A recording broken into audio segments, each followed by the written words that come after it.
Champions trophy में भारत की जीत के जश्न के दौरान इंदौर की महू में हुई हिंसा के बाद अब हालात जो है पूरी तरीके से काबू में है, लेकिन देर रात यहाँ की स्थिति तनावपूर्ण हो गई थी। देखते ही देखते एक साथ अलग अलग 3 स्थानों पर पत्थरबाजी की घटना सामने आई, आगजनी की घटना सामने आई, लोगों घर में जमकर पथराव किया गया और यहाँ तक कि मंदिर को भी निशाना बनाया गया। और इस वक्त मैं पत्ती बाजार चौराहे पर मौजूद हूँ और ये तस्वीर यहाँ से हम दिखा रहे हैं कि मंदिर पर भी पथराव किया गया और जो आसपास में हिंदू मकान है, जो हिंदू रहते हैं, उनके मकानों पर जमकर पत्थरबाजी की गई। उनकी जो नीचे गाड़ियां खड़ी थी उसे आग के हवाले कर दिया गया। यहाँ के लोग मौजूद हैं, उनसे ही सीधे बातचीत करेंगे।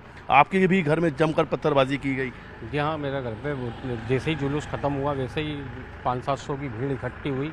एक वर्ग विशेष की वो लगातार पत्थर फेंके और पत्थर करीब आधे से पौन घंटे 1 घंटे तक के पत्थर कंटिन्यू फेंकते रहे। नीचे दुकान में आग लगा दी और ऊपर पत्थर फेंक रहे थे। सामने मंदिर था, मंदिर पे भी खूब पत्थर फेंका इस दौरान। विवाद की वजह क्या रही? क्यों लगातार ये लोग टारगेट कर रहे थे हिंदू परिवारों को, लगातार पत्थर फेंक रहे थे, आगजनी की घटना को अंजाम दिया, पेट्रोल बम भी फेंके?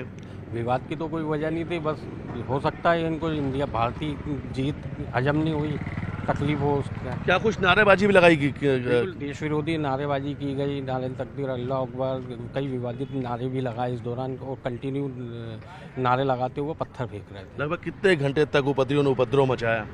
1 से 1.5 घंटे तक के उपद्रवियों ने लगातार खूब उपद्रव मचाया। हिंदू घरों को चुनिंदा हिंदू घरों को टारगेट किया, पत्थर फेंके, आग लगाई, पेट्रोल बम फेंके और इस दौरान धमाके की भी आवाज़ आई। तो हो सकता है गोली भी चलाई हो या कोई बम फेंका हो, सुतली बम हो, जो भी हो, धमाके। स्थानीय विधायक हैं उषा ठाकुर जो कह रही हैं कि सोची समझी साजिश का यह हिस्सा है, किसी को भी नहीं बख्शा जाएगा। जो भी लोग इसके पीछे थे सभी के खिलाफ कठोरतम कार्रवाई की जाएगी। लेकिन आखिर ये कौन लोग हैं? जब भारत की जीत का जश्न चल रहा था उसमें खलल पैदा करने की कोशिश की, शहर की फिजा बिगाड़ने की कोशिश की गई, हिंदू परिवारों को टारगेट किया गया, पथराव किया गया और नीचे खड़ी गाड़ियों को आग के हवाले कर दिया गया। और सिलसिलेवार जो घटनाएं हुई, कहीं न कहीं ये उसको लेकर एक बड़ी सवाल गंभीर खड़े हो रहे हैं कि आखिर ये लोग कौन थे, क्या इसकी प्लानिंग पहले कर ली गई थी?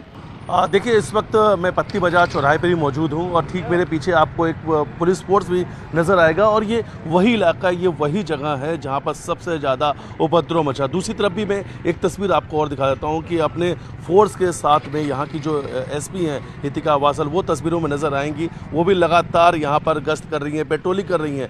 देर रात से लगातार यहाँ पर पेट्रोलिंग उनकी जारी है। ये तस्वीर हम आपको दिखा रहे हैं जिसमें एसपी हितिका वासल जो है वो आपको तस्वीरों में नज़र आएंगी। एक दूसरी तरफ एक तस्वीर मैं आपको और दिखाता हूं कि बिल्कुल उस जगह पे मौजूद हूं जहां पर सबसे ज़्यादा उपद्रवियों ने उपद्रव मचाया। तो देखिए, ये मंदिर है और मंदिर के बाहर देखिए, तस्वीर में आपको दिखाता हूं, यहाँ पे एक देर रात 4 व्हीलर गाड़ी मौजूद थी, उसे आग के हवाले कर दिया गया और इन उपद्रवियों ने मंदिर को भी निशाना बनाया। हिंदू परिवार को टारगेट किया गया, हिंदू मकानों को टारगेट किया गया और मंदिरों को भी टारगेट किया गया था, निशाना बनाया गया था। और ठीक इस वक्त जहाँ मैं मौजूद हूँ, यहाँ पे जहाँ पे दवाइयाँ लिखी गई है, इधर की तरफ से, इसी गली की तरफ से, इधर आप अगर तस्वीर देखें, मस्जिद है, इधर से एक भीड़ आती है और यहाँ पर ताबड़तोड़ पथराव करते हो, एक के बाद एक सिलसिलेवार कई सारी हिंसक घटनाओं को अंजाम देते हैं। हालांकि ये तस्वीर हम आपको दिखा रहे हैं जिसमें यहाँ पे आपको अधिकारी मौके पे नज़र आ रहे हैं। चलिए उनसे बातचीत करने का प्रयास करते, पूछते हैं कि अभी वर्तमान हालत क्या है, स्थिति क्या है, उनसे एक अपडेट लेते हैं और उनसे पूछें कि इस वक्त मैम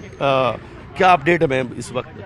इसमें पुलिस लगातार अरेस्टिंग कर रही है और ऑलरेडी आप जैसे देख रहे हैं पुलिस फोर्स पूरी तरह तैनात है और पूरा माहौल जो है वो भी अब शांत है। अब तक कितने लोगों को इस पूरे इसमें क्योंकि बहुत सारी टीम्स लगातार अरेस्ट कर रही है तो एग्जैक्ट नंबर मैं भी नहीं दे पाऊंगी, कुछ देर के बाद मैं एग्जैक्ट नंबर दे पाऊंगी। गिरफ्तारी हो पाई है जी, उन लोगों की पहचान की जा रही जो नकाब पहनकर? सबकी पहचान की जा रही है और एक-एक को खंगाल के पुलिस गिरफ्तार करेगी इस वक्त। देखिए, यहाँ की जो स्थानीय विधायक हैं उषा ठाकुर, उन्होंने कहा कि सोची समझी साजिश के तहत इस हिंसा को अंजाम दिया गया, क्योंकि एक साथ सिलसिलेवार अलग अलग जहाँ पर एक साथ 3 हिंसक घटनाएं होती हैं जिसमें लगातार पथराव किया जाता है, हिंदू परिवारों को टारगेट किया जाता है। जीत के जश्न का माहौल था और अचानक से कुछ लोग निकलते हैं बाहर और पथराव कर देते हैं। आखिर ये खलल डालने वाले लोग कौन है? शहर की फिजा बिगाड़ने वाले ये लोग कौन है? उन्होंने कहा किसी को नहीं छोड़ा जाएगा, सबकी पहचान की जाएगी, कठोरतम कार्रवाई की जाएगी।